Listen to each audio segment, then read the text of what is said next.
Hi and welcome along, and thank you for tuning in. I hope you enjoy this game that I bring you. This game was played an hour ago, and it was played on leadchess.org in the weekly 3-minute blitz arena, super blitz arena, or whatever they say it is. It's really good. And so here we go. This is this game, and I bring you this for a reason because it's interesting.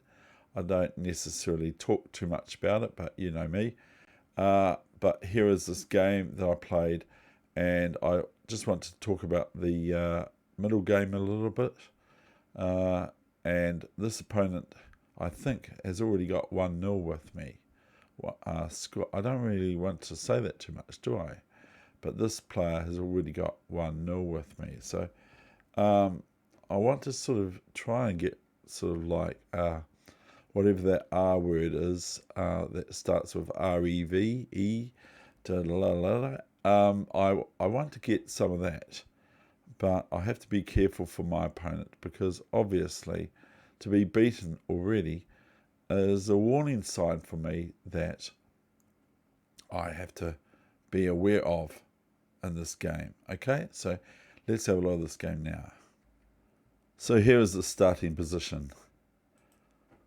So what do you think? What do you think I should play? I play e3, of course. So I'll ramble through none of these until I get to a certain point. So I played c4. So I have, if black ever plays e5, I have a French defense with my f5 move f4. So knight f6, knight c3, castling. So I changed my mind, if there's such a possibility. I changed my mind and I now play e4, which is met with c6 for some reason. And so I just go e5, and now I'm looking at all these white pawns that I can recognize for myself, okay, which means that I've got black squares for outposts and things like that. So as soon as I play e5 and the capture happens, then I have a nice post for a knight on d6, a bishop to f4, you know, this sort of thing. Looking down here, blah, blah, blah. Knight here, bishop here, knight here, like this knight here, and supporting this beautiful square. Then we can put the bishop here, blah, blah, blah. So this is the sort of thing that can happen. But at the same time, I have to be wary of my opponent because my opponent has already beaten me, as I've already said. And as well as that, I have to respect their pawns and pieces because their pawns and pieces are just the same as I've got. And in fact, what I want to say is that by playing these pawn moves here like this, I'm extending myself, just like going too far in a camp sometimes. So my opponent can sort of pick away at this central pawn formation, maybe, and try to eradicate my pawns and thereby or win them and thereby win the game in the end game, at least in the end game, at least, if not in the middle game. So here's knight d7. So this obviously goes against the idea of development because this bishop is now hampered by the knight moving there. But I did see if knight h5, then I saw a Grandmaster the other day on Lead Chess streaming on Twitch saying that pawn g4, a piece is a piece.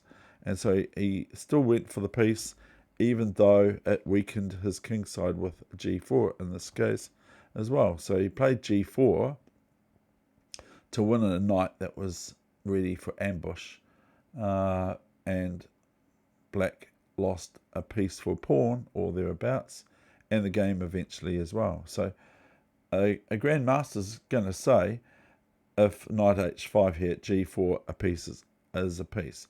Even if the knight goes to g3, hg3, we don't move our rook, we just take the knight.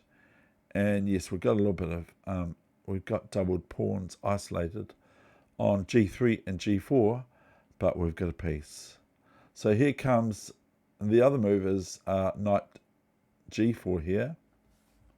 The other move is knight g4 here, and that doesn't work as badly for black, but I would probably play h3.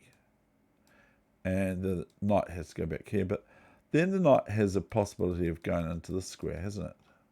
So because I've got these pawns in the centre, they look quite strong and ominous, because pawns are a good thing to use. They're able to be given away for a little bit of extra tension in your opponent's position. So, but knight d7 happened. So I try to do what I say, which is develop, okay? And so I develop here with bishop e3, a6, a move that's not helping with development, queen d2, knight f5. Now I pull this bishop back because I kind of want it, but there are disadvantages, and I can actually see a real big disadvantage with my move right now. I haven't seen it before, but can you see after bishop f2 what you'd play for black? And it's quite sort of good, I think. So I've actually just already done this session, and there's something funny with my OBS with pausing. So I've just seen this move. I should really play probably bishop f4 or maybe even bishop g5. But I played bishop f2. So can you see the move my opponent probably missed? It wouldn't be fair if I was just one-sided, even though this ends up that we've got 1-all at the end of this. Knight f5, bishop f2, and then you can see it, can't you? The nice move, bishop h6. I mean, I think it looks quite good because it sort of like makes me move my queen, and I don't feel really comfortable about that. But maybe, just maybe, I can play queen d3 and then g4 soon, and then g5. I don't know. It's not necessarily what I had anticipated, but I think that would have been a little bit more painful for me in this position, because otherwise I'm enjoying this the weak dark squares quite a lot. And by pulling my bishop back to f2, which, as I've mentioned, bishop h6 looks quite reasonable, but I can just play queen d3, and then I'm threatening g4 and maybe even h4 and g5 and knight e4 to f6, etc., to reposition the queen back on the c1 to h6 diagonal and start to be looking at the poor old king on g8, which hasn't got much defense once knight f6 happens. Check. So moving on, b5. Okay, g4 as promised. Now, of course, if bishop h6 now, then g5 and b3 or something like that. But here, knight e7, b3, bishop e7. So this is a very good diagonal for the black player here, the second player, to try to initiate some sort of activity on this a8 or h1 to a8 diagonal. But the thing is it looks pretty close, doesn't it? Like the pawn is on c6, but black has some things up their sleeve, which is to activate the bishop by playing c5 at an opportune moment. Also, black may look to play b4. I'm not completely sure about whether it's any good or not. And if knight e4, then maybe c5 or something like that, where it's attacking the knight on e4 with the bishop on b7 before it defends the b4 pawn for black. So bishop b7, and this is only a 3-minute game, and so can't spend too long on it, but knight e4, and is this where I think I would play something else, but knight b6, knight c5. This is where I think I should probably play knight d6 here. I don't think knight c5. I think knight c5 is okay, but I just think it's a little bit more kind of, it's more sort of kind of deeper in the position and well positioned in the position. But as well as that, it's not so able to be taken or threatened by a knight unless it goes back to d6, which it can't anyway because it wants to defend the bishop first on b7. So I think knight d6 is more of a move for white to play here. But I played c5, and knight c5, and I also think that there's possibilities for black to take the e5 pawn at certain points with their bishop or knight, and where I cannot recapture because of queen takes queen and that sort of thing. But also with knight d6, it also supports the c4 pawn a little bit extra. But knight c5 came about, queen c8, so it's a move I really like, is queen c8. It's a great move. It's a really underestimated move.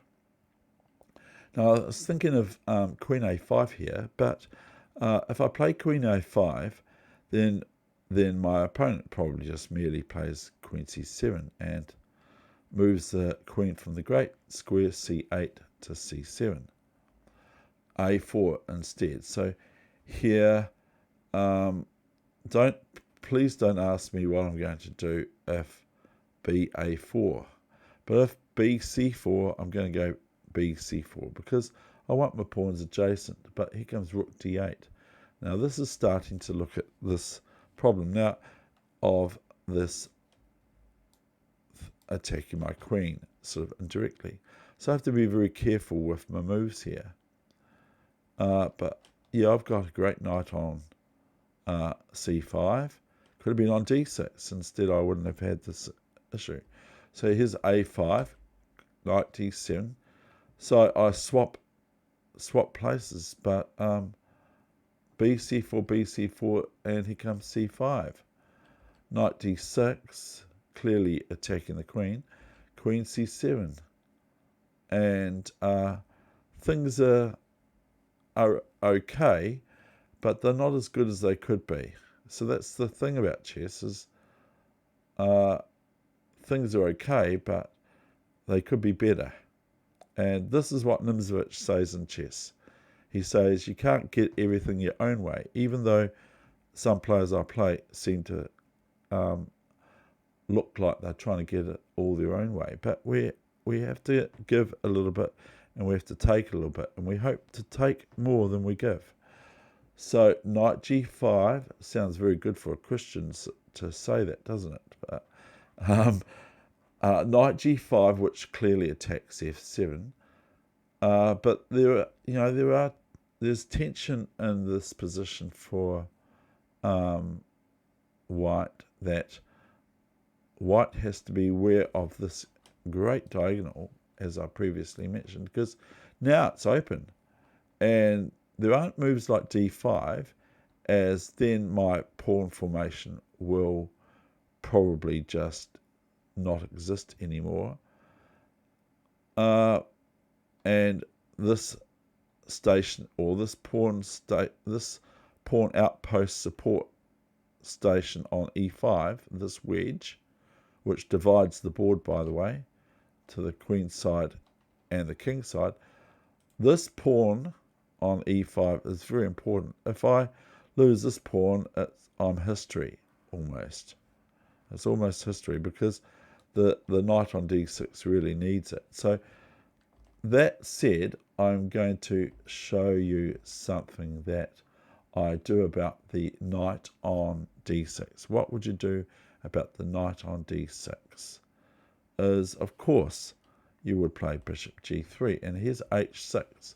So this bishop now is looking over here, and so I'm thinking of now I can capture on f6 if there's a capture on f6, and thereby it's threatening the queen and the rook and that sort of thing. So h6, knight ge4, cd4. So as you can see, black is whittling away at my pawn formation. So otherwise I have to do something very quick, expedient here, because black is actually threatening bishop e4 or even bishop e5 or knight e5, all that sort of thing. So it's getting quite I hope I'm correct about that. It's getting quite tangy, this position. So I played knight f6. So now if there's a capture on f6, then I will be able to maybe unleash this knight after ef6. This knight might be able to be unleashed somewhere. I don't know yet where. And I'm looking at the queen on c7, etc. So here comes king h8. If the king is going to move, that's the only square it can go to. Queen f4, bishop f4. Now I'm just threatening. By the way, if there was no bishop on g7, it's queen takes pawn checkmate now. But it isn't. That's just my imagination working that hand there. g5 comes around. So otherwise, this is quite good for white. If knight e5, then bishop e5. If knight f6, then we've got queen. So what was that? Knight e5, bishop e5. Bishop f6 is no good, of course, as bishop f6 check anyway. And also knight f7 check, hey? And bishop takes queen is an idea. Maybe just taking the bishop on b7 for white. So after g5, I came up with this move, which is getting into sort of like craziness now. Okay, so are you ready for it? The next move was queen d3. Now I'm just threatening here, of course, queen h7. So because this is a 3-minute game, you aren't going to see perfect play. So not that that's possible for me anyway to play perfectly. So I've left my a5 pawn alone. I'm now offering a bishop and a knight. So bishop f6 and gf4, etc. So bishop f6 may be a move. And then I might be lost. Bishop f6, ef6. I threaten this knight here. gf4, fe7, threatening pawn takes rook, queen, check. Almost checkmate. Haha. And so it's pretty tangy, isn't it? Do you think? Here came knight g6. So what's your move now?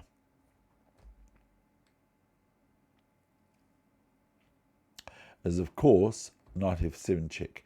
Now, only the rook can capture to get out of check on f7. So rook f7. And then we have queen g6, which is now threatening the weakness queen f7, or rook f7 is a weakness now. So here was knight f6. No good as knight e5, as then just bishop e5 would follow, even though it is a little bit really, really tangy, this position, because So if knight e5, what would you do is bishop e5, queen e5, and then you've got a move that just clears it up, doesn't it? So if knight e5, sorry, I did something really wrong there. I thought of another move for black here, but it's really bad. Knight e5 is no good, of course, because of queen h7 checkmate. That's why I do easy Sudoku puzzles, because they are good for me to look at the basics. Here's queen h7 is threatened, so knight f6. Then we have e f6. Now this is really crazy, isn't it? And I don't think there's any real good way for black to go here. So rook f6, bishop c7. Could try queen f6 first, but then I won't get the rook on b8, will I?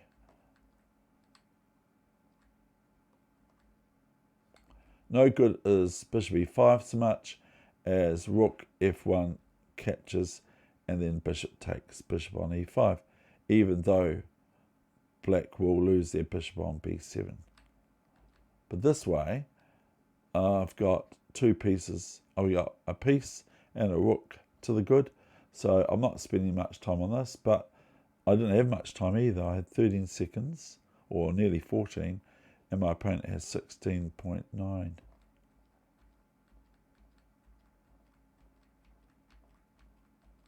Liquidation is in order.